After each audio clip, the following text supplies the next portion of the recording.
Just 1 hour ago, there was a shocking development during the construction of the Third Temple. Something terrifying happened, and everyone's talking about it. What could have gone wrong? Stay tuned as we dive into this video today to uncover the details and understand what happened. The idea of the Third Temple is a significant belief that a new temple will one day be built in Jerusalem. People have different views on this based on their religious beliefs. For some, it's important in the Messianic era, while others see it differently. This concept is closely linked to eschatology, which is the study of end times, and it varies among Jewish groups. The term Third Temple comes from there being a first and second temple before. Temples are seen as the dwelling place of God in Jewish tradition. They were central to Jewish religious practices, symbolizing a direct connection between the Jewish people and God, showcasing the connection to the land of Israel. The Second Temple in Jerusalem had different parts. The Holy of Holies, the innermost chamber, had the Ark of the Covenant, symbolizing God's presence. The high priest entered once a year for atonement. Next to it was the holy place with the golden altar of incense, the table of showbread, and the 7-branched menorah. The outer courtyard was where rituals and sacrifices happened. The first temple, Solomon's temple, was built by King Solomon and destroyed by the Babylonians in 586 BCE. The Romans destroyed the second temple, expanded by King Herod in 70 CE, leading to the Jewish diaspora. The absence of the first and second temples has created anticipation for the Third Temple. Despite its complex nature, many believers eagerly await the day it becomes a reality, holding immense spiritual and cultural significance in Jewish tradition. The quest for rebuilding the Third Temple continues, with discussions and interpretations shaping beliefs around this symbolic structure. But why are things proving difficult in rebuilding the Third Temple? The tale of the First and Second Temples involves many events that affected Jerusalem and the Temple Mount.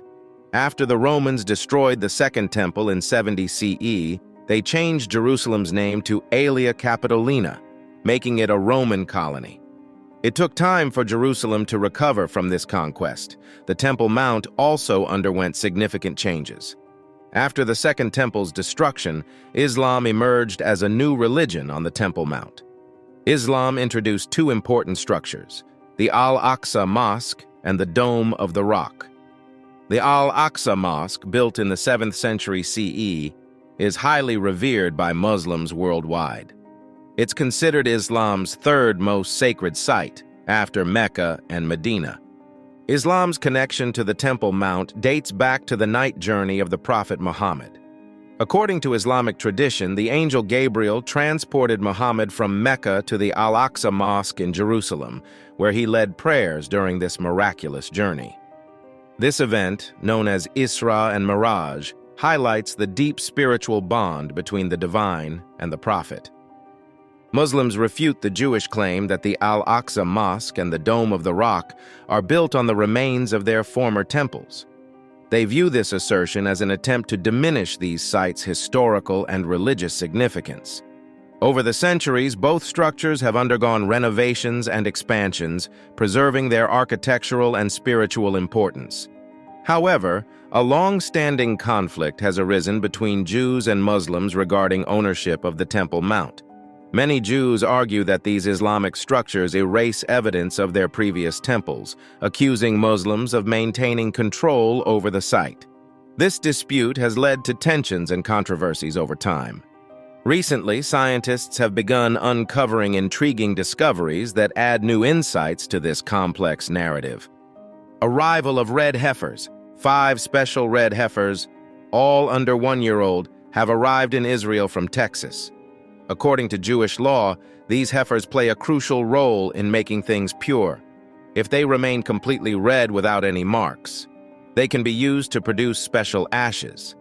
These ashes are necessary for purifying individuals who have come into contact with a dead body, ensuring they are ritually clean, especially for the priests, Kohanim, to perform their duties in the future temple. The Temple Institute is overseeing the preparations for building the Third Temple in Jerusalem. They explain that if the heifers remain perfect, they will be used to produce the special ashes needed for purification rituals. However, there are strict rules to follow. The heifers first undergo a quarantine period of at least 7 days in Haifa to ensure they are healthy. Afterward, they will be relocated to various locations in Israel, with one of them being accessible for public viewing. The heifers will be cared for until they reach maturity and can be turned into ashes, typically around their 3rd year of life. The Bonich Israel organization, which includes members from both Jewish and Christian communities, played a key role in locating and bringing these special red heifers to Israel. Byron Stinson, a rancher from Texas, raised the cattle. A special ceremony was held at Ben Gurion Airport to welcome the heifers. Notable figures from the Temple Institute, such as Rabbi Channon Kupietsky, Rabbi Tzachi Mamo, Rabbi Yisrael Ariel, and Rabbi Azariah Ariel, were present, along with Byron Stinson and Netanel Isaac from the Jerusalem and Heritage Ministry. The significance of red heifers dates back to the book of Numbers 19:3, where God commands Moses and Aaron to instruct the Israelites to bring a flawless red cow without blemish. The Torah provides detailed instructions for the red heifer ritual, which involves a specific procedure including burning the cow and mixing its ashes with sanctified water. This water-ash mixture is used to purify individuals who have become impure due to contact with a human corpse, with the purification process occurring 3 days after the contact and then again 7 days later. The Revelation states that a red heifer was brought to Eleazar, the priest, son of Aaron, and processed for its ashes for the ritual. According to the Talmud, these ashes were used from then until the end of the First Temple period. During the Second Temple period, 5 to 7 red heifers were sacrificed for their ashes. In his Mishneh Torah, Maimonides believes that the Messiah will bring the next red heifer. He connects the red heifer's significance to the future restoration of the temple in Jerusalem. The Mishneh Torah emphasizes this point, stating, "The next red heifer will be brought by the Messiah," highlighting its future role and connection to the Messianic era. In modern times, all Jews, including priests, Kohanim, are assumed to carry impurity from contact with a corpse. While this impurity doesn't significantly impact daily life, it prevents those impure from entering the temple. Kohanim, impure in this way, cannot conduct required temple services until purified with the ashes of a red heifer. This purification becomes crucial for any attempt to re-establish the temple in Jerusalem. Discovery of Pool of Siloam. Despite objections from the Islamic community, Jewish archaeologists excavated some parts of the Temple Mount, uncovering evidence of the earlier temples. A significant discovery occurred in 2004 during a construction project near Jerusalem's Old City, revealing the Pool of Siloam. The Pool of Siloam is mentioned in the New Testament, particularly in the Gospel of John, as the site of a miracle performed by Jesus. This discovery provided valuable insights into the city's ancient water supply system. Inscriptions and pottery fragments found at the site date back to the Second Temple period, around the 1st century CE. Archaeological excavation and restoration efforts have confirmed the historical authenticity and connection of the Pool of Siloam to the time of Jesus. This discovery is groundbreaking for archaeologists and holds significant importance for Jews and Christians worldwide. It serves as evidence of the past temples on the Temple Mount and suggests readiness for the construction of the Third Temple. The Pool of Siloam had a significant role in temple worship, especially during the Second Temple period. Although it wasn't part of the temple complex itself, it was important for certain rituals and worship practices. For example, during the Feast of Tabernacles, water from the pool was used in the water libation ceremony at the temple. This ceremony involved pouring water at the altar to symbolize God's provision of water during the Israelites' wilderness journey. The pool also served for ritual purification, necessary for those participating in temple activities. While the pool isn't extensively mentioned in the Hebrew Bible, its association with Jesus' miracle adds to its significance for Christians. The Pool of Siloam was a crucial water source for Jerusalem, meeting daily needs and fulfilling ritual requirements for temple worship. Though not explicitly mentioned in the Hebrew Bible, its role in temple rituals, especially during the Feast of Tabernacles, underscores its importance in ancient Jewish worship. Arrival of foxes, fulfillment of prophecy. The foretelling of the temple's destruction can be traced back to the Book of Lamentations by the prophet Jeremiah. In chapter 5, verse 18, he paints a vivid picture of Mount Zion's desolation, emphasizing the emptiness to the extent that foxes roam freely.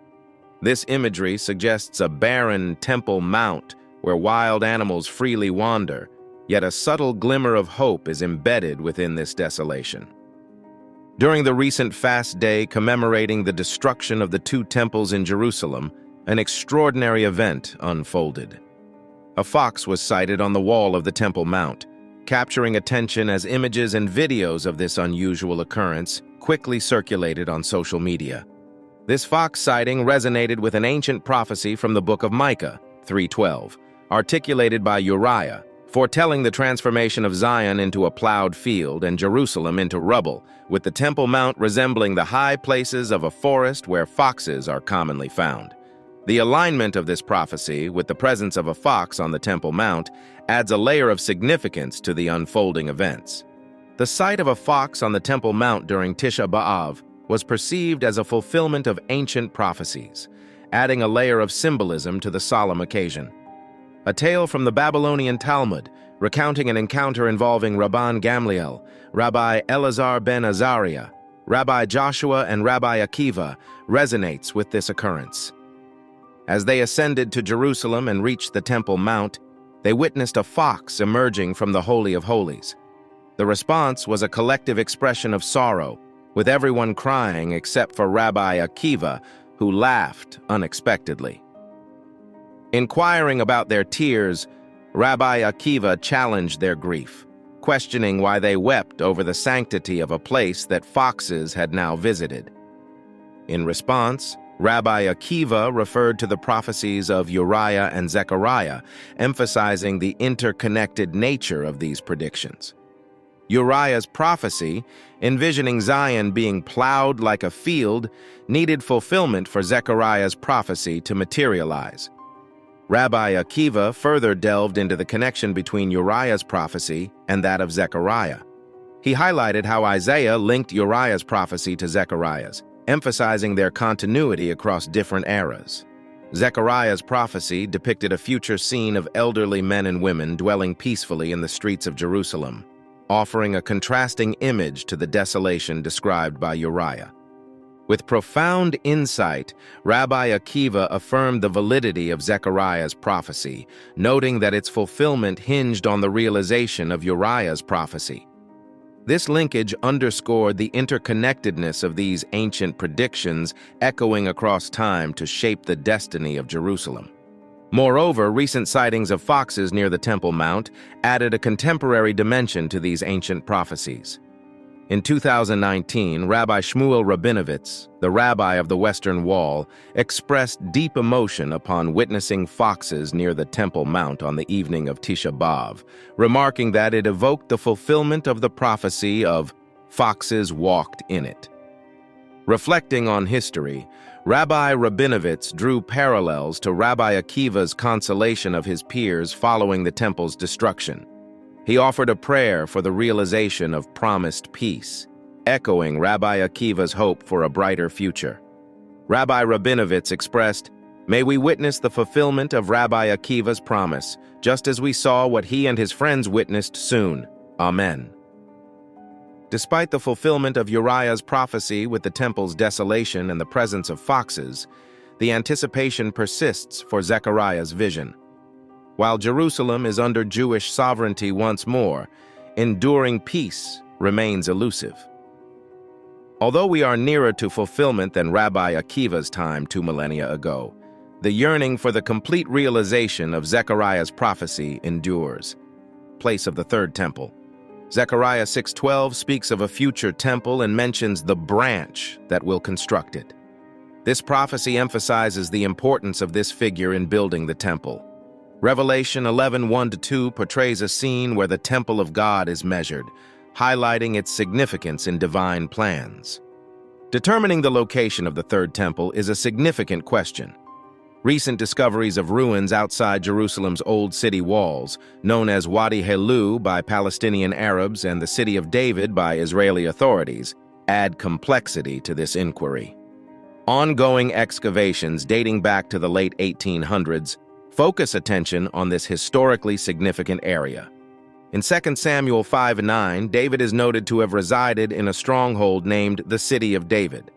This biblical reference corresponds with present-day excavations, making the City of David one of Israel's most extensively studied archaeological sites.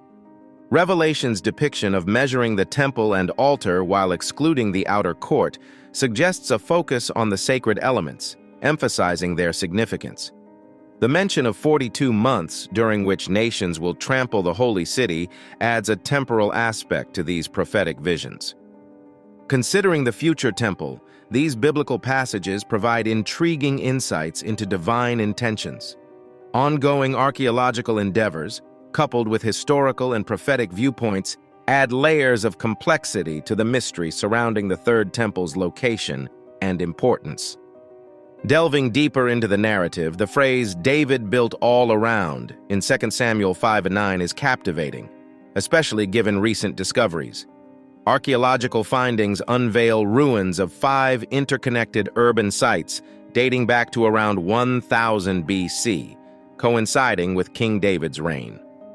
The similar layout of these cities suggests evidence of a sophisticated monarchy centered on a stronghold believed to be associated with David. Some reports and videos propose new ideas about the temple's location, pointing to the City of David. Some researchers suggest that King Solomon's original temple might have been in a cave, which challenges the commonly accepted location. Ongoing exploration and discoveries contribute to our changing understanding of historical sites. The beliefs of the Jewish community are vital when considering the temple's restoration. Many believe that the Dome of the Rock, a Muslim shrine, is situated in the original temple location. According to the Temple Institute of Jerusalem, this spot is known as the Rock. Regardless of whether the temple was originally in a cave or not, the prevailing belief within the Jewish community will play a significant role in determining the temple's location. Dome of Rock as an obstacle. A key point to think about is what will happen to the Dome of the Rock in the future. Some propose that a Jewish temple could exist alongside it, but many Jewish leaders argue that the Dome of the Rock must be removed for the Third Temple to be rebuilt. It's crucial to understand that the Dome of the Rock is not a mosque but an Islamic structure, which complicates discussions about these holy places' future. Historical evidence, religious beliefs, and geopolitical factors all influence the ongoing conversation about the future of the Third Temple. The debate also centers on where the original temple might have stood. Some reports and videos suggest a new idea, that a cave could have been the temple's location, challenging the widely accepted view. This discussion brings fresh perspectives to the historical setting of King Solomon's original temple, sparking new conversations. At the core of debates about rebuilding the temple is the deep importance of what the Jewish people believe about its rightful place. Ultimately, the decision on where to reconstruct the temple rests with the Jewish community. Despite differing views, there's a prevailing belief that the Dome of the Rock, an important Muslim shrine, sits on the sacred site of the original temple.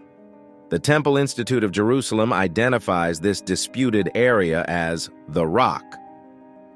How is all this connected with the Messiah? According to Jewish beliefs, the Messiah will only come after the Third Temple is built, and specific events within it must occur before the Messiah's arrival. In Judaism, the Messiah, known as Mashiach in Hebrew, is seen as a future leader anointed from the lineage of King David. This figure is expected to bring about the ultimate redemption of the Jewish people, gathering them from around the world and establishing a period of peace and prosperity. Similarly, Christians await the Messiah's return, referring to it as Jesus Christ's second coming. In the books of Matthew 24:15 and Mark 13:14, Jesus talks about the abomination of desolation within the context of end times prophecies. He warns of a future event where something unholy stands in the holy place, advising people to escape from Judea when they see it. This event indicates imminent destruction and judgment. The interpretation of the abomination of desolation and its link to the Third Temple ignites theological debates. While some see it as a past event involving the desecration of the Second Temple by Antiochus IV, others predict its future fulfillment connected to the construction and desecration of the Third Temple. This differing interpretation fuels discussions about apocalyptic events before the Messiah's coming. The construction and later desecration of the Third Temple are believed to trigger apocalyptic events before the Messiah arrived. Despite concerns about the idea of desecration, the possibility of it happening and signaling the Messiah's return remains significant. So what do you think of the events that happened during the Third Temple's construction? Comment below and subscribe for more.